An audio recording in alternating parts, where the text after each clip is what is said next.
Last weekend, I watched the brand new Mortal Kombat movie, and I have to say, it was pretty darn good. I'm not going to sit here and say that it's on the level of like a John Wick or Mad Max Fury Road when comparing it to recent action movies, but for a video game adaptation, I have definitely seen worse. And it was quite heartening to see Mortal Kombat actually be so well represented on film. I grew up in the 90s playing the arcade and the Super Nintendo versions of these games, so I was naturally a bit skeptical seeing how the source game I loved so much as a kid would be adapted. Not only did Mortal Kombat get two pretty cringe-worthy movies back in the 90s, but Hollywood hasn't exactly had the greatest history of adapting a video game to a movie or a TV show. I mean, in the last few years, we've been littered with video games that were adapted into movies and flopped massively, and I'm looking at you, Assassin's Creed, Hitman, and Need for Speed.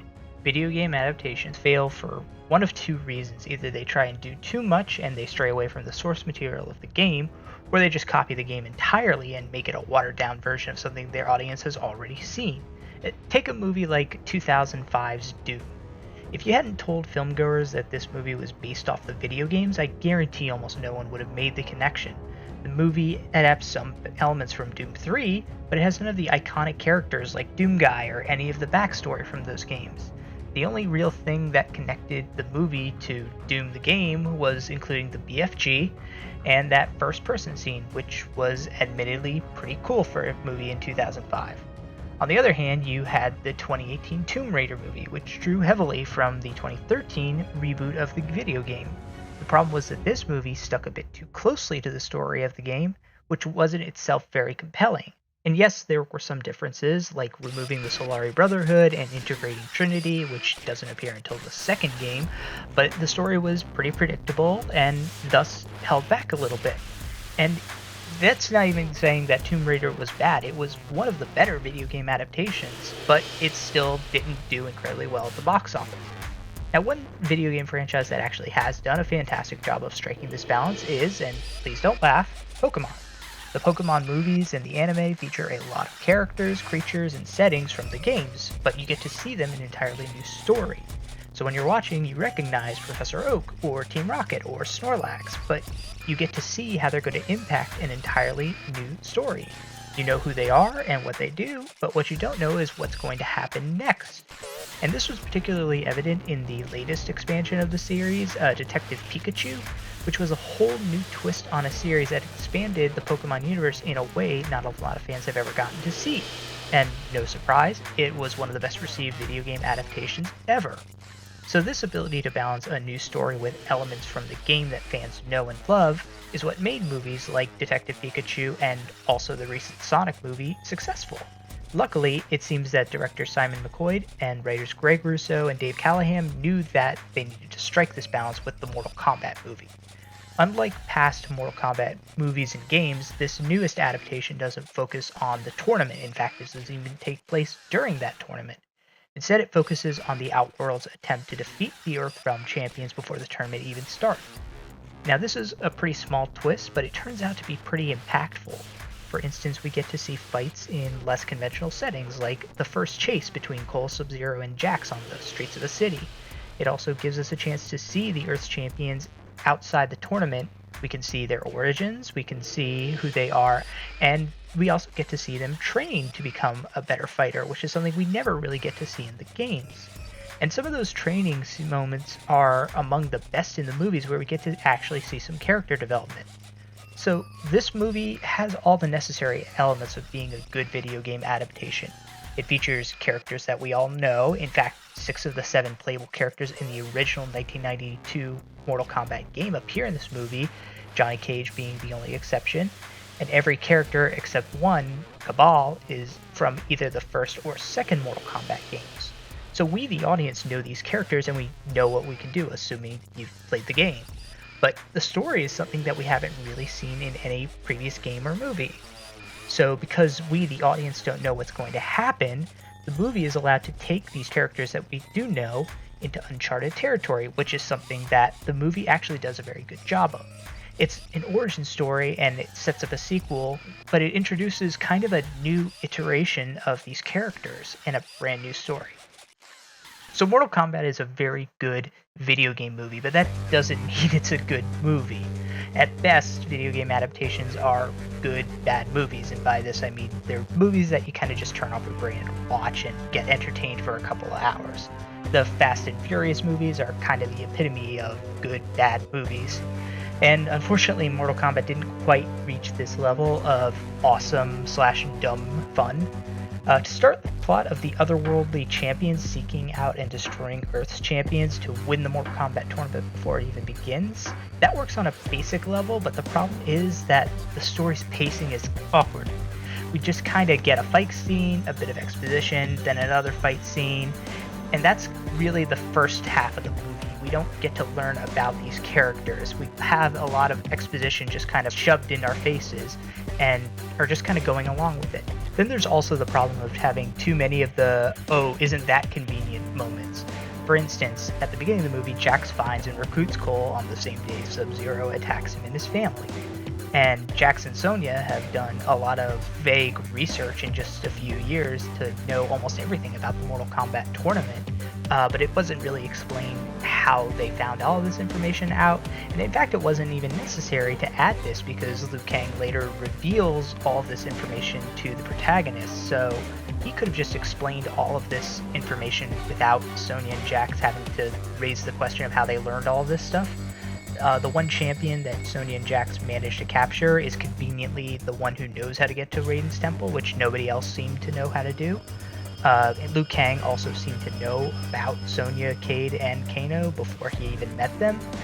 Jax had his arms ripped off and gets taken to an ancient temple where people apparently have the ability and technology to make him bionic arms. They said that they sourced from other dimensions, but it's never really explained. And then, last but not least, apparently Cole can speak Chinese, something that he's never shown an ability to do, because in the last battle, when he's paired with his ancestor who plays Scorpion, he's able to understand him. But also, even if he could speak Chinese, ancient Chinese is a very different language from like modern Cantonese or Mandarin, so it's basically impossible that he would understand him. Another big problem is that the first 40 minutes of the movie kind of just don't matter. Liu Kang says that he was tasked with finding Earth's champions and they just kind of wandered right to him. The only one he actually finds is Jax, and Sonya had indicated that there were many others who died before she found Cole. So it seems like Liu Kang is not only just bad at his job, it also kind of begs the question as to why he wasn't the one who found and saved Cole. Or even if he had found and saved like Sonya and Jax and recruited them to find Cole, that would have made more sense, and it would have also explained how they knew everything about Mortal Kombat. Also, Shang Tsung's explanation of how he's able to get away with attacking the Earth Realm heroes before the tournament, which is apparently breaking a big rule, is that the other gods are too lazy to stop him. I mean, I guess the only thing lazier than those gods is the writing, because that is some BS. Speaking of the writing, the dialogue in this movie is kind of next level cringe, and I genuinely thought that all of these people were MMA or jiu-jitsu fighters who were taught to act, but no, apparently these are some actors just doing their very best. And I don't want to crap all over the actors because a lot of them are given very little to work with in terms of the script, but very few of the characters stood out positively. But for the good, I do like how they used Scorpion, aka Hanzo Hasashi, as the spiritual ancestor of Cole. This kind of gives the audience an immediate connection to Cole because he's tied to such a beloved character despite not being a character from a Mortal Kombat game. It also gives a convenient explanation for Raiden's purpose in this movie and how he's been alive for so long, since he's the one who saved Scorpion's last remaining child. Raiden being alive for so long also lets the audience kind of gloss over how any of the people like Liu Kang have knowledge of Mortal Kombat because we assume Raiden just told them. But speaking of Cole, overall he's a pretty bland character, and the actor who portrayed him didn't do too much with him, which for a movie like this I get. I'm not expecting De Niro, but the backstory and characterization we get is pretty thin for a protagonist. I mean, all we really know about Cole is that he has a family and he's a fighter. Heck, even the characterization about how his fighting is all attack and no defense really doesn't pay off that much. The only one thing that's very interesting about Cole is his heritage and the fact that he's the only champion who was born with the dragon mark, and that's kind of a nice twist on the trope that a protagonist is usually the unworthy outsider. In this case, Cole is the only truly chosen champion, whereas the others kind of earn their marks in combat, and that sets them apart. The fights in this movie were okay. They ranged from meh to, okay, that's pretty good. And nothing really blew me away, but what does stand out is that the fights were all fairly true to the games. There was a lot of gore and fatalities and a lot of callbacks and Easter eggs to the actual game, and that was evident from the trailer, but it's good to see that there was more than just what they featured before the movie released. I also really like the explanation of how the champions get their powers. They introduce Arcana, which, unless I'm mistaken, is something that's completely new to the Mortal Kombat universe. In the past movies or games, it's never really explained how these characters have these powers, and they're just kind of treated as a knockoff Avengers. So I like getting an explanation of how these powers manifest. And it's also nice that they make these Earthrealm champions struggle to have to unlock their Arcana, as it makes those moments of revealing powers more satisfying. And speaking of the Arcana, Liu Kang really gets great characterization in this movie. His explanation of how he and Kung Lao came to be tutored by Lord Raiden and how he unlocked his Arcana is actually a good bit of storytelling, and that made him very interesting to me as a character. More interesting than Cole, to be quite frank. Jackson Sonya's relationship is also very well fleshed out. In fact, once they get all of the fighters together, they actually do a pretty good job of building chemistry between the whole group. There's one scene where the champions are all eating dinner together, and Kano's kind of being a dick to Kung Lao. This forces him and Liu Kang to kind of lay out the purpose for this training, set the stakes, but it's a good bit of organic character building for all three of them, because it reveals a lot about Kano's character and why he's so sullen and wisecracking. When he unlocks his Arcana, it really feels organic. It also perfectly sets up why Kano eventually betrays Raiden and the others, but it also shows how Kung Lao and Liu Kang sort of deal with this adversarial presence. And speaking of Kano, the character just stole this movie, even though in comparison to the rest of the cast that wasn't much of a tall order. Kano is just the best part of most of these scenes. Apparently the actor who plays Kano, Josh Lawson, ad-libbed a lot of these one-liners, and if that's true, people need to get Lawson in a lot more movies because he was amazing. The best part about Kano, though, is that he reacts to all the weird creatures, fights, and situations exactly like a normal person would. He's also a crazy a-hole, which makes him incredibly unpredictable and sets up a lot of conflicts with the other Earthrealm champions that work really well.